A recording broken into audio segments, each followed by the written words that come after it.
A prévia do Produto Interno Bruto do país aponta uma alta de 1% no primeiro trimestre de 2017.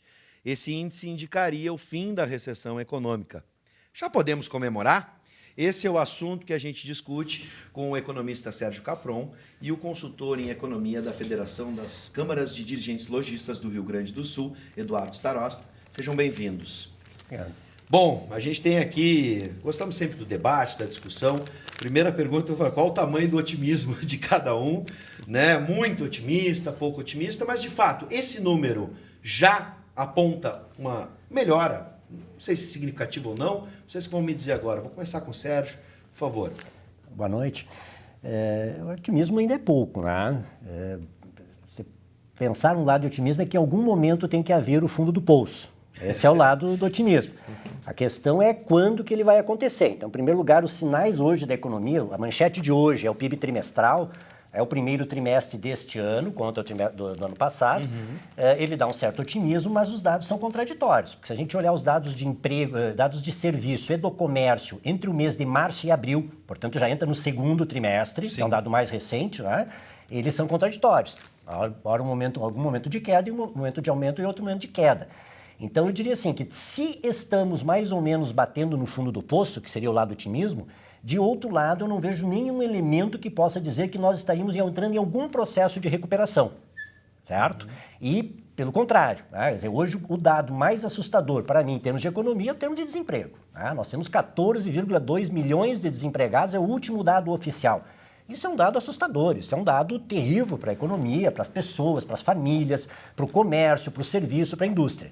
E nenhum indicador que isso possa ter alguma reversão. Nem no cenário externo, nem no otimismo da economia. Posso comentar na sequência um pouco os investimentos, que é um dado importante, a taxa de juros, né? E muito menos ainda do ponto de vista da política econômica. Exceto o otimismo no marketing e na propaganda do governo. Está do lado dele, né? A propaganda do governo, nós temos uma ofensiva, vinha escutando no rádio há pouco, né? No rádio, nas televisões, muita mídia paga do governo tentando passar um otimismo. O problema é que os fatos não correspondem a este discurso. Bom, antes de passar para o Eduardo, eu quero lembrar que a nossa discussão está em aberto também para os telespectadores. Você pode participar pelo... Estou aqui? Agora eu estou aqui. Agora eu estou aqui. Agora sim eu estou aí com você e você pode participar com a gente na nossa conversa pelo WhatsApp 99588-2374, 99588-2374 pelo WhatsApp. Você pode mandar o seu comentário e a sua pergunta para os nossos convidados. Bom, Eduardo, a grande pergunta é essa, né? Se essa melhora já efetivamente está chegando, por exemplo, lojista que vai empregar alguém, ou está chegando até mesmo na casa dos brasileiros. Bom, boa noite a todos. Em nome da FCDL, eu agradeço mais uma vez o convite da Ubra TV. Prazer estar aqui. Olha, nós analisamos exaustivamente os movimentos econômicos do Brasil e do Rio Grande do Sul. E esse dado do Banco Central, me desculpe, de crescimento de 1,05% do PIB em março frente a março do ano passado, e um crescimento um pouco menor ao nível trimestral, já que teve uma queda de 0,6% em fevereiro, ele mostra, sim, uma tendência de recuperação. Mas que recuperação é essa? Nós podemos ter várias leituras de o que é essa recuperação. Se nós compararmos, por exemplo, com o ano passado, a economia está um pouquinho melhor. Mas se nós compararmos a situação atual com, por exemplo, o melhor momento de março, que foi março de 2015, nós estamos devendo ainda 5,48%. Sim. Ou seja, nós entendemos que chegamos no fundo do poço, nós entendemos que agora a economia brasileira recomeça a dar bons sinais de crescimento, mas tênue, muito pequeno, tá? Mas é um crescimento, evidentemente, insatisfatório para as demandas e potencial do país. Sim. O que poderia complementar? Que isso aí não é uma questão de hoje, é uma questão que vem há décadas. O Brasil vem marcando passo há décadas no crescimento e desenvolvimento social desse país. Tá? Eu tenho os dados que desde os anos 80, a partir dos anos 80, o Brasil sempre cresceu menos que o mundo. Por exemplo, enquanto o mundo crescia uma média anual de 3,3% na década de 80, o Brasil ficava em 1,6%. Na década de 90, o mundo continuou 3,3%, o Brasil 2,5%. Nessa metade década de 2000, Brasil 3,6%, mundo 3,4%, 3,94%. Sim. E, finalmente, nos primeiros de 2011 a 2016, esses primeiros 5 anos dessa década, Brasil menos 0,71% e o mundo 2,85%. Mesmo falando de crise global, coisa e tal, o mundo sempre cresce mais do que o Brasil. Então, minha gente, eu acho que não é uma questão de avaliar só a conjuntura do país, mas o que nós estamos fazendo de errado com o nosso país há mais de 40 anos. E nós avaliamos na FCDL que o que nós estamos vendo aqui, que transcende a crise política, é um modelo de país que finalmente chegou ao fundo do poço, independente qual seja o partido que estiver governando. Esse tipo de economia engessada, que o mundo não tem, o Brasil tem, juros elevados, endividamento excessivo, altas taxas de juros, simplesmente não deu certo para ninguém e nós temos um desafio muito grande pela frente. Sim, nós podemos discutir o desemprego, nós podemos discutir uma outra coisa que é o nível de emprego, que até tem melhorado um pouquinho, tá? Mas tem muita gente procurando emprego, mas tem que discutir também, é essencial discutir o que vai ser do futuro desse país. Sim, e é nesse ponto que eu quero agora chegar. Por exemplo, aqui o governo fez movimentos para conter a inflação, tá? Imediatos. Entre eles, o aumento da taxa de juros em um determinado momento. Agora, a inflação baixa é decorrência do quê? Né? E dessas medidas, isso que a gente estava falando, vamos ampliar até o debate. Eu estou vendo assim, ó, o mau aluno, o brasileiro é aquele mau aluno, se a gente for pegar esses números, em cima desses números, o que a gente faz de errado na nossa economia? O Eduardo usou o termo economia engessada, para que a nossa economia sempre esteja crescendo abaixo dessa média. Estou pegando esses números, a gente pode até discutir eles depois. Mas parece que, por exemplo, questões estruturais, né, o investimento em tecnologia, indústria, o que a gente erra para a gente ser esse mau aluno que passa, às vezes, na média, com as calças na mão, na recuperação? Sem dúvida, acho que a tua questão é importante, ela daria um debate bastante longo, assim, mas para situar, acho que as questões mais estruturais hoje, do ponto de vista da ausência de infraestrutura, e a infraestrutura vai de transportes, da logística até habitação e saneamento, que vão repercutir nos gastos de saúde elevado, porque as pessoas ficam doentes e vão para os hospitais porque não tem saneamento, e é uma realidade dura, falta essa infraestrutura, e nosso processo de desindustrialização, que ele é muito crônico. Então, este processo, que é esse ciclo que o mundo viveu dos anos 80 para cá, e o Brasil entrou especialmente nos anos 90, mas também um pouco nos 80, desta abertura total, desta livre movimentação de capitais especulativos, que tiram margem do governo poder fazer política econômica e promover a indústria, isso acabou com os nossos empregos industriais, que, diga-se de passagem, eles ainda são importantes, eles perdem em proporção, mas são eles os que trazem os melhores salários, ainda especialmente vinculado à tecnologia, e tem o maior efeito propagador para a economia. Então, pensando em termos macro, é isto. Num prazo mais recente, para a gente olhar o futuro imediato também, me parece que esta política que está em curso, especialmente de 2015 para cá, na virada de 2014, ela é uma política, na minha opinião, absolutamente equivocada. Quer dizer, se nós estamos neste fundo do poço e ela é a maior recessão da história do Brasil em tempo, ela tem esse cenário estrutural da economia, tem o cenário ainda adverso da economia mundial, mas tem muito da política econômica, que foi deliberadamente uma política de gerar desemprego. O objetivo era combater a inflação, segurar a economia para combater a inflação. Mas será que estava correto o diagnóstico, que era uma inflação de demanda, porque as pessoas estavam consumindo demais? Se estava correto o diagnóstico, por que ela não fez efeito no primeiro ano, que era o objetivo em 2015? Por que se alastrou em 2016 e segue em 2017? Então, me parece que o governo erra na dose. Mantém uma taxa de juros extremamente elevada, uma das maiores do mundo, né, conforme foi comentado.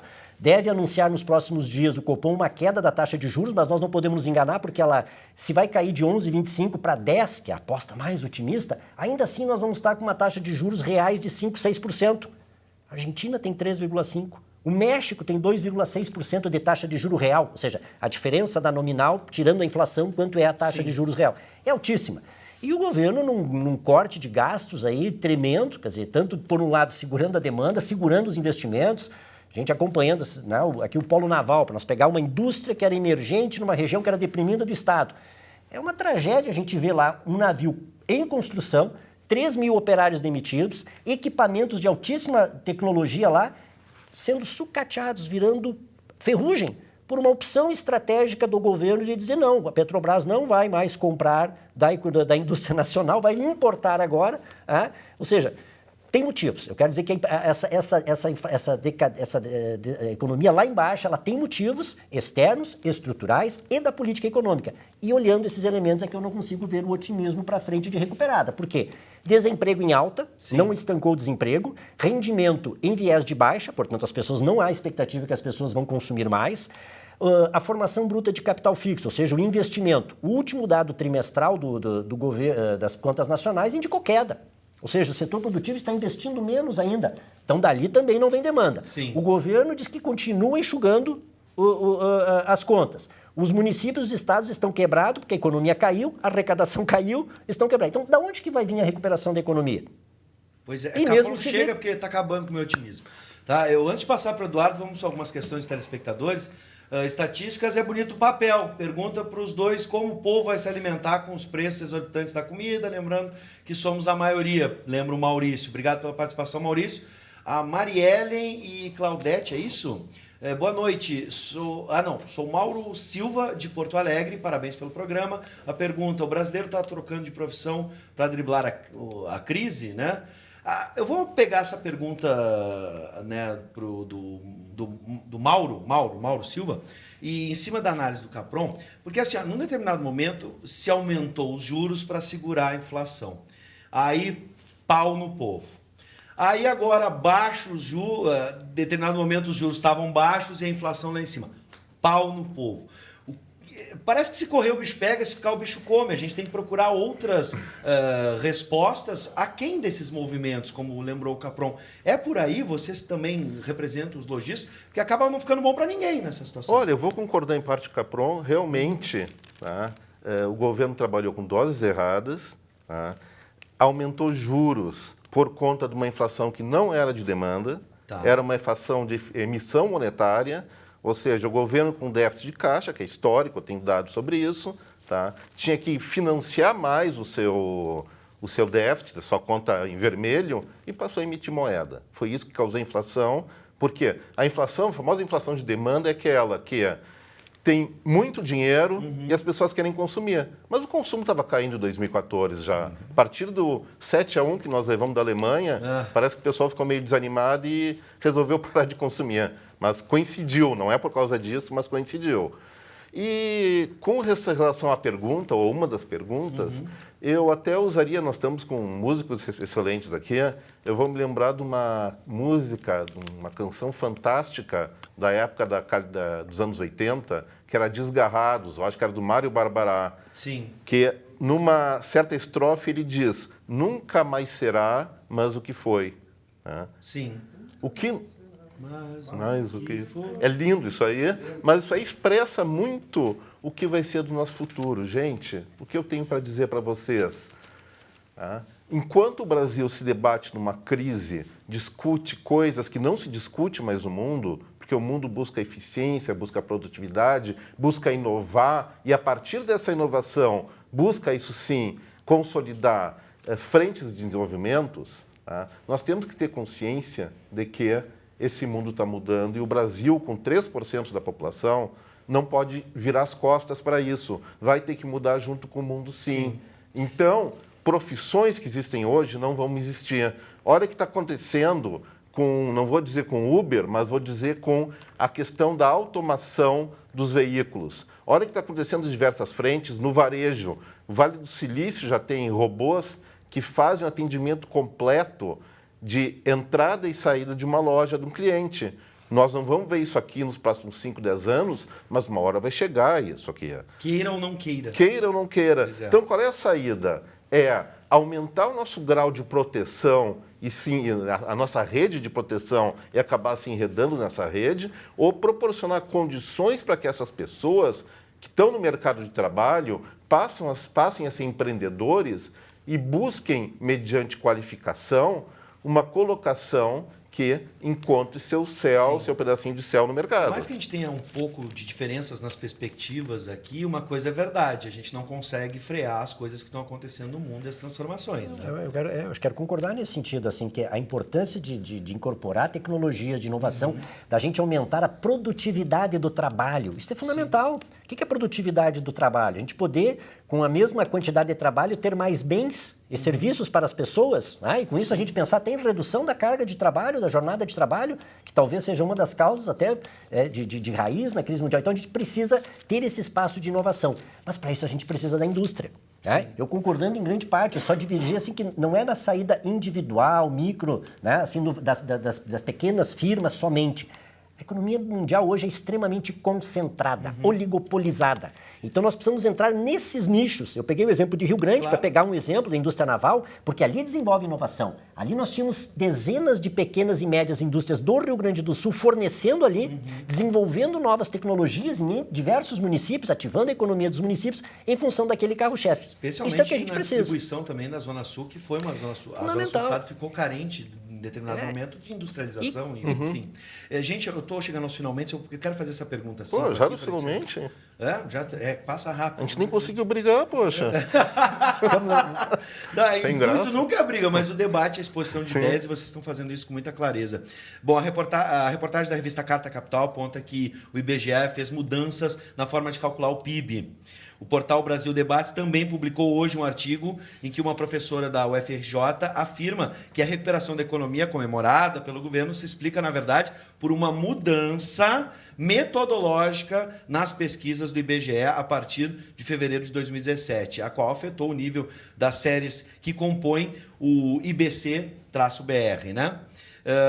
O indicador usado para medir a atividade econômica, por exemplo. A recuperação é ilusória. A gente falou, os números às vezes são frios. A gente realmente tem um número positivo agora na área técnica de vocês? Ele ainda é difícil compreender, como eu falei no início, né? Tem dados contraditórios, né? Ainda tem dados para... Quando nós tivermos diversos indicadores convergindo para um crescimento, a gente diz, opa, agora há um sentido. Sim. Ainda não há isso. E essa dubiedade, eu acho que apontada pelas matérias que você disse, só aumenta a discussão sobre a legitimidade, inclusive, do governo, né? E aí discussão de intervenção política na metodologia, sobre a legitimidade do governo que já está em xeque, né? Nós vivemos há 2 anos Sim. sobre, um programa econômico que eu disse que é totalmente equivocado e que não foi o programa econômico aprovado nas urnas em 2014. Então, nós vivemos um período de questionamento da legitimidade democrática desse governo e do curso da economia. E isso compromete o futuro. Eduardo, felizmente... Bom, o que nós diríamos? Que o papel e a estatística, conforme os seus pressupostos, pode chegar aos resultados mais diferentes possíveis. Mas o que eu espero, o IBGE eu considero um instituto sério. Eu acredito que no momento que eles fizeram uma mudança metodológica, eles não compararam boi com abóbora, compararam boi com boi. Provavelmente devem ter feito uma modificação na matriz de participação econômica dos setores no Brasil, porque tem segmentos, especialmente na área de serviço, que tende a crescer, a indústria tende a cair, a agricultura, no caso atual, teve super safra, então muda os ponderadores, pode ter acontecido isso, para validar.